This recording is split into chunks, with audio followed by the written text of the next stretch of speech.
नमस्कार दोस्तों, स्वागत है आप सभी का सनातन ज्ञान लोक में। आज हम जानेंगे बेटियां किस घर में जन्म लेती है। इससे पहले अगर आप कुछ नया सीखना और जानना चाहते हैं तो चैनल को सब्सक्राइब जरूर करें। लड़की किस घर में जन्म लेती है? दोस्तों, आप भी जानना चाहते हैं कि लड़की किस घर में जन्म लेती है? आज का ये वीडियो आप अंत तक जरूर सुनिएगा। दोस्तों, आज भी हम ऐसे समाज में जी रहे हैं जो आज भी पुरुष प्रधान है। आज भी जब लड़की का जन्म होता है तो अधिकतर घरों में मायूसी छा जाती है और मित्रों, यह और कुछ नहीं बल्कि हम मनुष्यों की अज्ञानता है। लड़की को पूछ समझते हैं, परंतु आपको जानकर हैरानी होगी, लड़की का जन्म हर किसी के घर में नहीं होता बल्कि उसी के घर होता है जो भाग्यशाली होते हैं और अपने अपने पुण्य कर्म अर्जित किए होते हैं।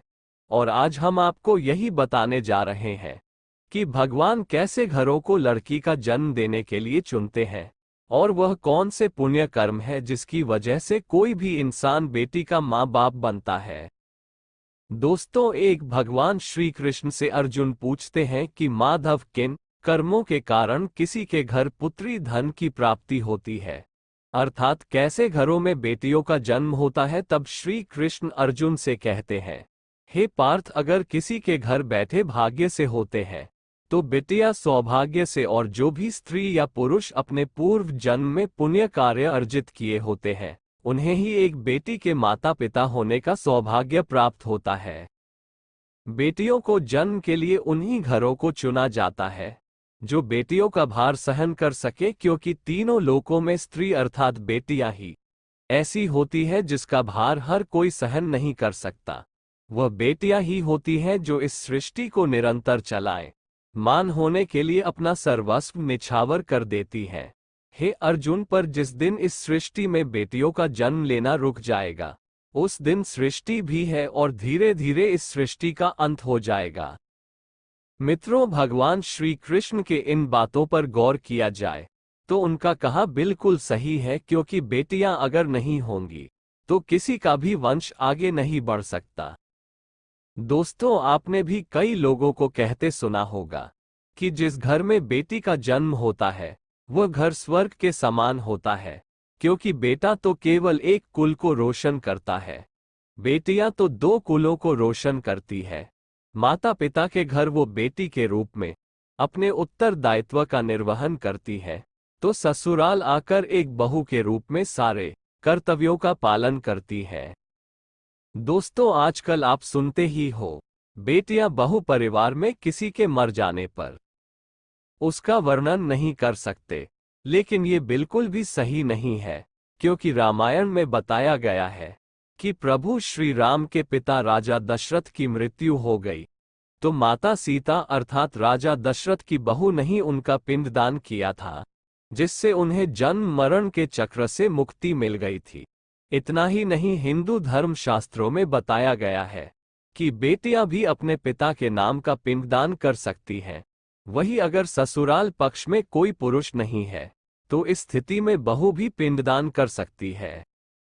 इसलिए मित्रों, वह लोग बहुत किस्मत वाले होते हैं जिनकी घर में बेटी जन्म लेती है, वही वह परवल किस्मत के होते हैं जिनके घर एक से ज्यादा बेटियां होती हैं। शायद यही कारण है कि बेटियों को लक्ष्मी कहा गया है। दोस्तों, बहुत से लोगों की सोच यही होती है, बेटी है तो बिना समय गवाए और इस पर पढ़ाई में पैसे लगाए जल्द से जल्द शादी कर दो। लेकिन ये सोच एक बेटी के भविष्य को बर्बाद कर देती है। जरा सोचिए, एक बच्ची के मन में कितने सपने होते हैं, उसे कुछ करना है लेकिन ये सपने सिर्फ सपने ही रह जाते हैं। इसलिए अपनी बेटियों को सपने पूरे करने देना चाहिए, उन्हें जीवन में हर वह खुशी दे जो उन्हें मिलनी चाहिए। एक बेटे से ज्यादा एक बेटी हमेशा अपने माता पिता के लिए सोचती है। माता पिता को प्यार और अपनापन बेटी ही दिखा सकती है। बेटी के जन्म को एक जश्न की तरह मनाना चाहिए। माता पिता को बेटी को हमेशा एहसास दिलाना चाहिए कितने खास है बेटी है। क्या बेटी माता पिता के लिए बोझ होती? क्या मित्रों, बेटी कभी भी बाप पर बोझ नहीं होती। वो सिर्फ अपनी और अपने परिवार की किस्मत बनाने के लिए जन्म लेती है। एक कथा के अनुसार दो मित्र लंबे समय के बाद एक दूसरे से मिले।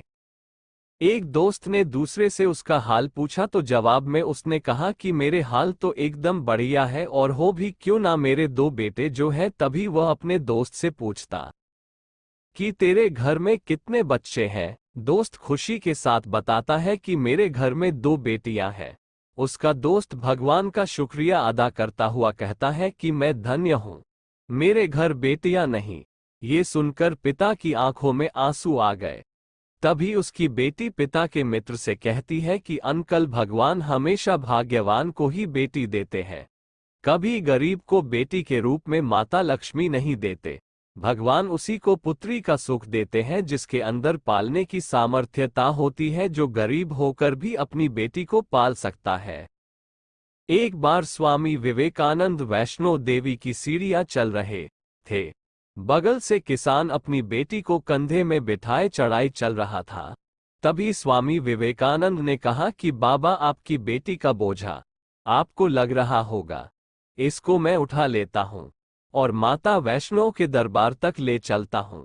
सबके सामने स्वामी विवेकानंद से कहा कि बेटी कभी भी बाप के कंधे पर बोझ नहीं होती। बेटियां अगर बाप के कंधे पर हों तो वो हर बोझ को हल्का कर देती है। मित्रों, बेटियां कभी भी धन की भूखी नहीं होती, यो सिर्फ मान और सम्मान की भूखी होती है। कौन सा कर्म करने से बेटी के रूप में जन्म लेते हैं? अब सोचने वाली बात है कि कौन सी कर्म के बाद आप किसी के घर लड़की के रूप में जन्म लेते हैं और उनके घर के लिए लक्ष्मी का रूप साबित होते हैं। गरुड़ पुराण में बताया गया है कि जब आत्मा को नया जन्म मिलता है तब आत्मा को शरीर के अनुसार व्यवहार में चलकर अपने कर्म करने होते हैं। शरीर के जरिए कर्म करके कि एक आत्मा अपने जन्म के उद्देश्य को सार्थक भी बना सकती है और निरर्थक भी। यदि कोई पुरुष महिलाओं का आचरण करता है, स्वभाव में महिलाओं वाली आदतें ले आता है या वही काम करना चाहता है, तो एक महिला को करना चाहिए। तो ऐसे ही पुरुषों का आत्मा स्त्री का शरीर धारण करती है। वहीं गरुड़ पुराण में बताया गया है, यदि कोई व्यक्ति मृत्यु के अंतिम क्षण में किसी स्त्री को याद करते हुए प्राण त्यागता है तो वह अगले जन्म स्त्री के रूप में जन्म लेता है। वही अगर वह अंतिम क्षण में परमेश्वर का नाम लेता है तो वह मुक्ति के मार्ग पर अग्रसर हो जाता है। तो मित्रों, आज की इस वीडियो में बस इतना ही। हम उम्मीद करते हैं कि हमारे वीडियो के आपको जानकारी मिल गई होगी। हमें कमेंट करके जरूर बताएं कि आपको वीडियो कैसी लगी।